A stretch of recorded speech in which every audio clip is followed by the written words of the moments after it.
नाची नाचा कहा जाता दुनिया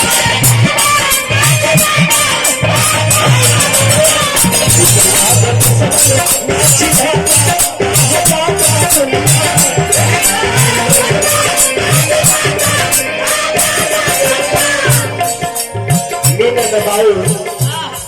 एक भाव में पीता था कहा जाता दुनिया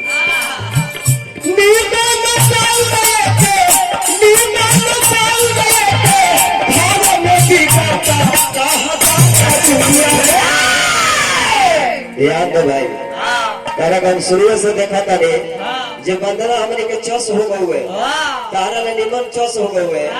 तो दूसर का ताल में अपन तू राजनीति लगा दे वो सीट खातिर लगो और पर बोले तारा मजाक हो तो हमारा गीत के संगीत के जवाब गीत संगीत से देवे जानकारी के जवाब जानकारी से देता तब हमारे तारा का मनती जो तू ओरिजिनल ब्यास बाल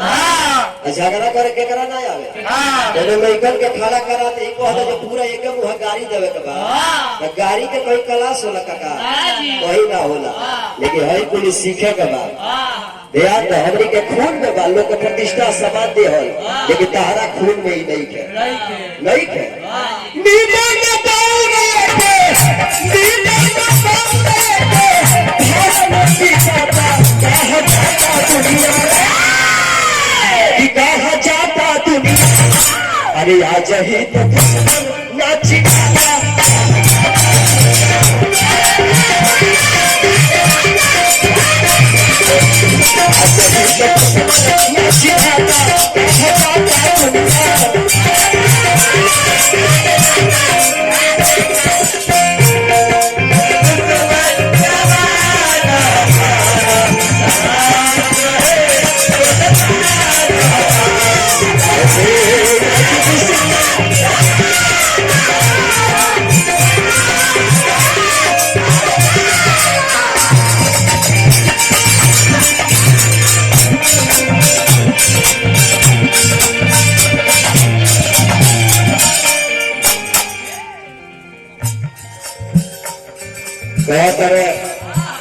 जे अपन अलगे एगो लिख लगावो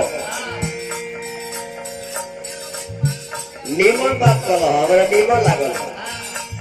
इंसान के अपना जीवन में अपन नया लिख लगावे के चाहिए अभी जरूरी नहीं है जे बाबूजी घर में मुखिया बाड़े तो हम मुखिया बनी ना प्रमोशन परिवार ओकरे कहल जाला जे बाबूजी मुखिया बाड़े तो विधायक बन के दिखाई तब और है कि हाँ अलग लिख लागल बा रौरा के लोग बाबूजी के ना रौरा अपना नाम से लोग जाने लेकिन तारा लगे तू हमारे के एडवाइस दे करे अपन लिख लगवा तारा लगे का बा शुरू में जवन बात बोलले बनी तवने बतिया तू बोलता जवन हम गीत गावतानी हम शुरू में गीत गवई कवन जे जवना गीत में हरि के नाम ना हो तो गीत के गावे के ना चाहिए तू खान भंग तो वही गीतिया के दोहरा देगा एक और बात कही हम कि जिस घर में माता पिता बसते हैं उसी घर में देवी देवता बसते हैं जिस घर में माता पिता हंसते हैं उसी घर में देवी देवता बसते हैं अपने बच्चों को हर सुख देती है माँ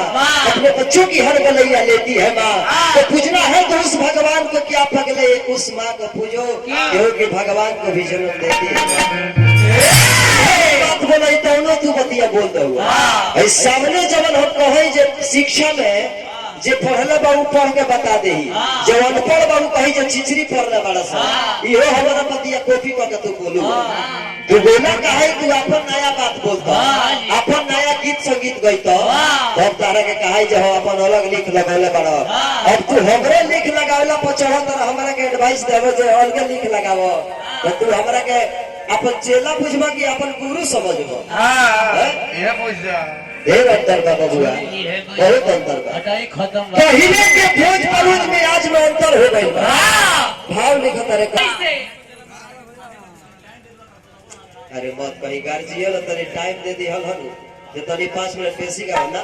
एकर माने ना हो ना जी जब बोलत रहले है तो रौरा के कनी है जे अपना बारी बोलो तो हमहु बोल पर रोके ला माने कोनो सिचुएशन नहीं है ई गलत बात बा हां जी रवो सुनी हो रवो चुप सुनी बैठ चुपचाप बैठ के काम बा बेतंदर का कहलो तनी सा टाइम दे वाला था है खतर तो बदलाव हो गया तेरी मुर्गी के बाहर में नहीं जा। अरे देख ले बाबू साइड हो जा। देखिए बहुत बहुत गार्जियन हमारे भाई पुरस्कार देने वाले लोग सबका जय जयकार करो, आशीर्वाद प्रभु करो ना सामने बनो। देखिए हमने के कलाकारों का मसीहा बड़ा ही सुंदर बेंजू वादक हमारे मनाहियों तो 5 साल ले सेवा कैले वाली, हालांकि दूरी के वजह से मसरफ के घर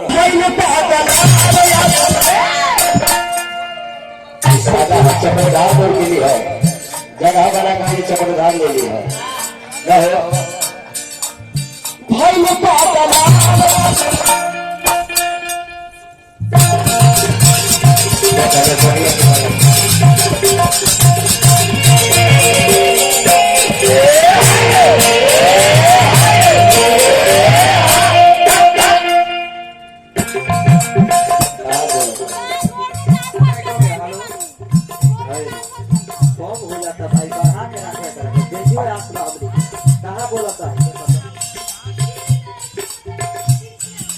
सीटी उठेगा ना करी टीचर उड़ा बढ़ाई नहीं करेगा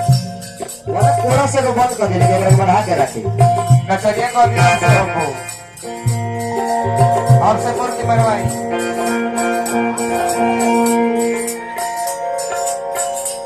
भाई कम हो गया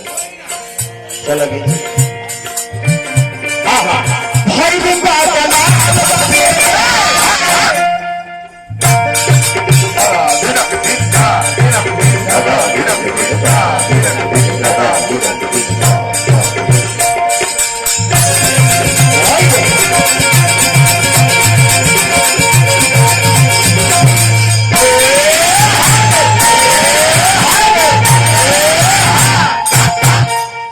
जाना चलिए तारा कहियो जिंदगी में गए सदा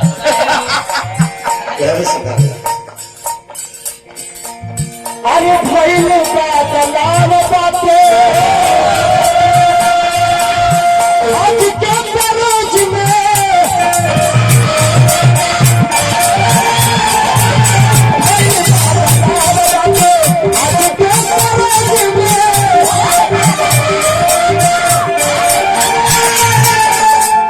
हमारा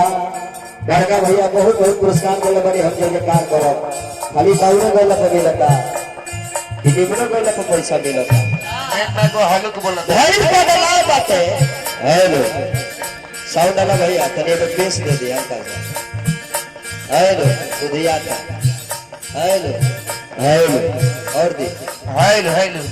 हेलो और दी हेलो ठीक है हेलो भाई बदलाव बाटे आज के परोज में पहले के परोज होते तने खूब बढ़िया सादा खाना बनवा दे और अगर खाना बनवा दे दाल भात सब्जी 3-4 किस्म के सब्जी बनवा दे पापड़ तिलौड़ी बनवा दे निमन निमन चीज बनवा दे शाकाहारी होके लोग भर पेट खाई लेकिन बिहान भइला कही के ना ना ना ना मजा ना आइल कहे कि पुरनका धनवान बाड़े पुरनका धनी होवे खियौले है लेकिन मजा ना आइल अरे मने पुरनके रह गइल और वही में तनी मनी लोग मुर्गा कटवा दे हां पाड़ा कटवा दे ए महाराज ये पाड़ा कटाला मैं बूढ़ा कटवा दे रोजा जाए गलहरिया वजह से सटला बहुत जा पाड़ा कटाला वही जगह घर होते देखिए अपने के गार्जियन वाली पुरनिया आशीर्वाद देने वाली हम बोल लागो मुर्गा कटवा दे खसी कटवा दे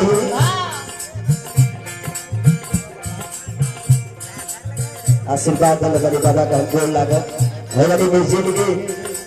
रौरा उमर में लागी रहा हमारी को उमर में रौरा जियत रहे मुर्गा कटवा दे बकरी कटवा दे और अलगे रौरा सलाद बनवा दे नमक छिटवा दे खेत में जोतला खेत में लोग जीभी से चाट के दारू मार के एकदम बिहान भइला से और जय जय करे कि ये ओरिजिनल धनिक बाल है हां महाराज ये नयका धनिक बाल है का है तो सादा ना ई मांस खियौले बाल अरे मारे खर्चा करे के भाई हमें पुरस्कार देने वाले जय जयकार करो भाई बात लाज बाटे आज के परोज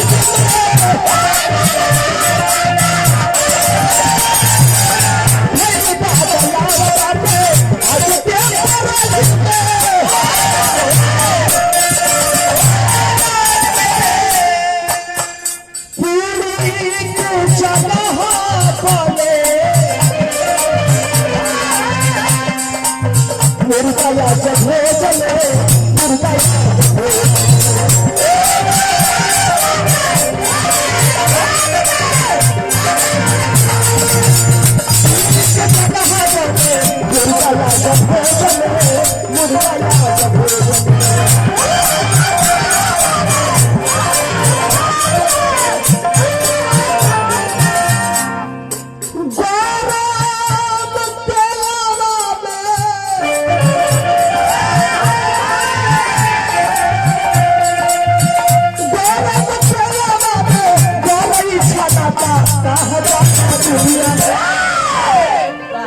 तेल में आज गौर ही छानाता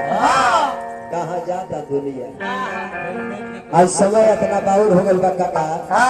जे तनी मनी धन दौलत खातिर अपन भाई अपना भाई के नहीं के चिन्ह जौन एगो महतारी के लाद से जन्मल बारे सो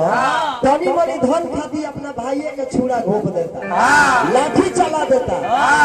धन हरे दुनिया कहाँ दुनिया रहे कहाँ चल जाए। एगो रामो लक्ष्मण अपन भाई रहे लो कहो लेकिन आजो के भाई बालो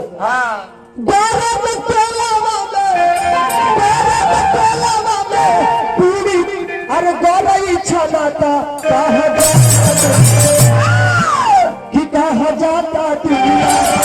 आज ही तो दुश्मन ना चिन्हाता